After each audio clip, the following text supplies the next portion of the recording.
मैं तो ये बोलूंगी, क्योंकि मैंने बहुत पहले से कह रही थी, जब ये कुर्नी का चुनाव का बहुत ज्यादा माहौल में लोग बहुत एक्साइटेड हैं और थे भी कि बहुत ज्यादा लेट ना करें, और फाइनली उन्होंने फिर से लेट कर दिया। परसों चुनाव है और कल हमारे राष्ट्रीय अध्यक्ष जी जा रहे हैं, तो ठीक है, उनको ऐसा लग रहा होगा कि एंड मोमेंट पे जाके चीजें आंकड़े में बदलाव होगी और सर का जो भी उनका विजन है, जो भी।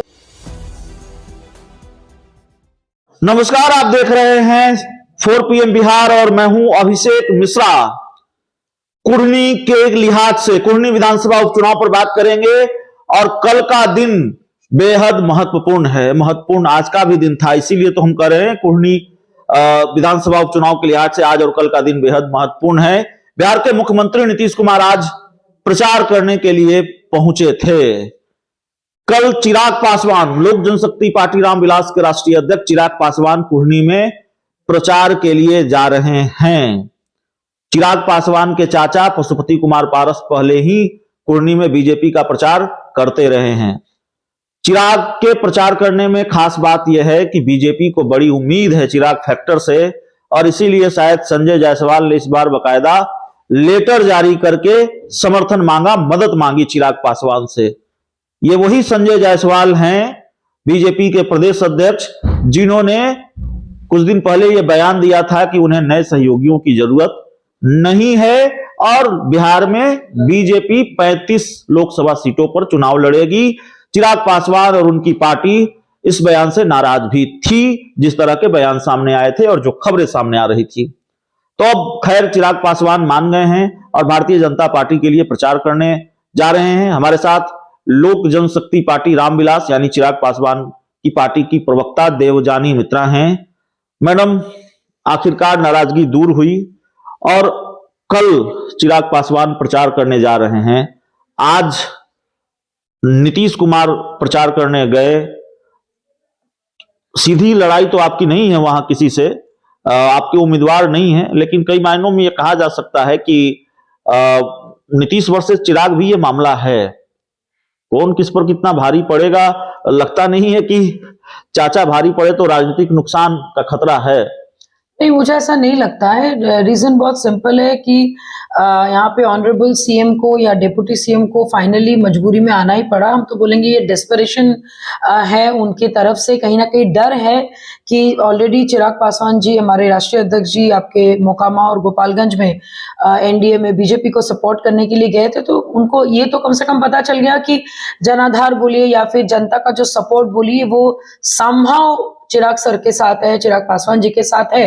तो ये डर से बोलिए या फिर डेस्परेशन से बोलिए, फाइनली उनको आना पड़ा, तो ये तो हमारी पहली जीत है ही। नहीं, लेकिन इसमें डर की क्या बात है। मुख्यमंत्री नीतीश कुमार अब जेडीयू के सबसे बड़े नेता हैं, उनकी पार्टी के उम्मीदवार हैं मनोज कुशवाहा, तेजस्वी यादव उस गठबंधन का हिस्सा है जिस गठबंधन में नीतीश कुमार है।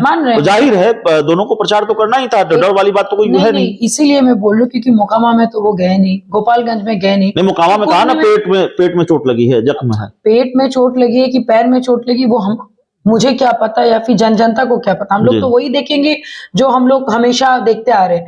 यहाँ पे इसलिए वो जा रहे हैं क्योंकि उनको पता है कि यहाँ पे चुनाव लड़ना उनके लिए बहुत ज्यादा जरूरी है। एंड डेफिनेटली जो उम्मीदवार है आपके जनता दल यूनाइटेड से, वो उनके बहुत खासम खास दोस्त भी हम सब जानते हैं। तो कहीं ना कहीं मनोज कुशवाहा जी के लिए और अपने पार्टी के लिए जाना उनके लिए जायज भी है। और आज मैंने उनकी एक ब्लॉग में भी, आज मैंने उनकी इंटरव्यू भी, मैंने बहुत सारी चीजें देखी।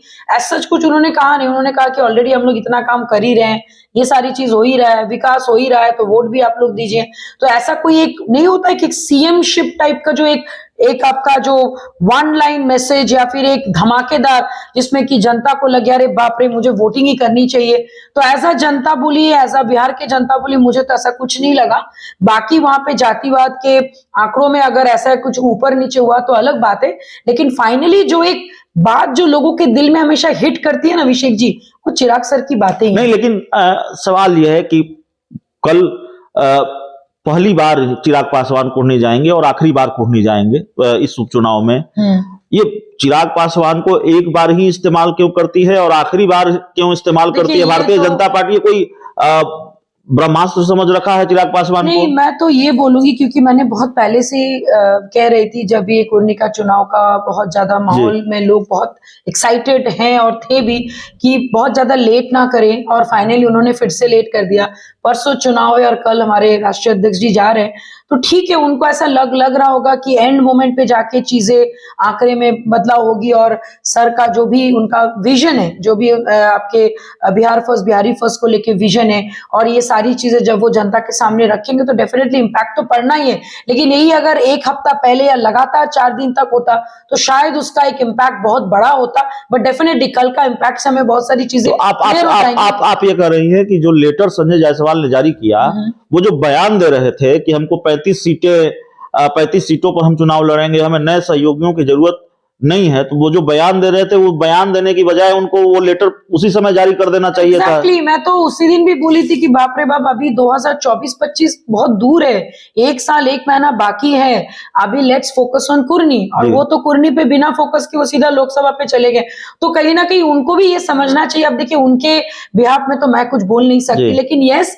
मैं डेफिनेटली ये बोलूंगी कि जब सामने कोई बड़ी लड़ाई हो तो उस पर फोकस होना चाहिए। अगर वो सही ढंग से करेंगे तो आगे आपकी चीजें पता होगा। वो इतने बड़े नेता है बीजेपी के, मुझे नहीं समझ आता है कि उन्होंने ऐसा क्यों किया, but definitely all wells ends well. जब उनकी चीजें समझ में आई तब वो अनुरोध पत्र लिखा, तभी हमारे राष्ट्रीय अध्यक्ष जी कल जा भी रहे। नहीं, लेकिन सवाल यह है मैम कि मोकामा और गोपालगंज में चुनाव के जो परिणाम आए, जो भी परिणाम आए, बीजेपी ने उसका क्रेडिट दिया चिराग फैक्टर को। आप लोगों ने भी दावा किया चिराग फैक्टर की वजह से कुछ तो बेहतर परिणाम आए बीजेपी के पक्ष में। मोकामा बीजेपी हारी, लेकिन मतों का अंतर जो रहा वो कम मतों से बीजेपी हारी। इसका क्रेडिट भी चिराग पासवान को दिया। गोपालगंज बीजेपी जीती तो बीजेपी ने इसका क्रेडिट चिराग पासवान को दिया। आपकी पार्टी ने भी चिराग फैक्टर का दावा किया। सवाल यह है कि जिस तरह से आप कह रही हैं कि देर कर दी भारतीय जनता पार्टी ने, अगर परिणाम बीजेपी के अनुकूल नहीं आए तो फिर ठीकरा चिराग पासवान के सर ही फूटेगा। और दूसरी तरफ आपने तैयारी कर ली है कि अगर परिणाम बीजेपी के अनुकूल नहीं आए तो फिर कहना क्या है, बोलना क्या है, बीजेपी ने देर कर दी है, ये तर्क तैयार है। नहीं, देखिए, कोई ऐसा कोई तर्क नहीं है, मैं तो उसको एज अ कॉम्प्लीमेंट ही लूंगी। हमारे पास देखिए, हमारे अगर राष्ट्रीय अध्यक्ष जी अगर उनके हिसाब से ब्रह्मास्त्र है, और definitely he is a very very very big contender for 2024 as a CM candidate. मेरा ये कहना है, आपने जब मोकामा में एंड डे में लिया, उनको आप ले जाएं, पूरा आपने वहां पे रोड शो किया, आपने गोपालगंज में किया, सेम चीज आप जब कुर्नी में कर रहे हैं तो एक दिन पहले क्यों? आप वो चीज 4 दिन पहले भी कर सकते थे, 3 दिन लगातार भी कर सकते थे। बाकी हमारे सारे वरिष्ठ नेता वहां पे हैं, सारे काम हो रहा है, लेकिन चिराग पासवान का जो जलवा है वो सिर्फ उन्हीं से निकल सकता है।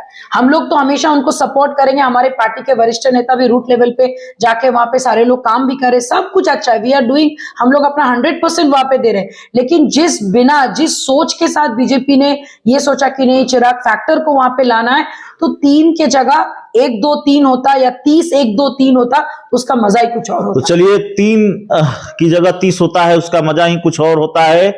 लोक जनशक्ति पार्टी रामविलास की प्रदेश प्रवक्ता देवजानी मित्रा हमारे साथ थी।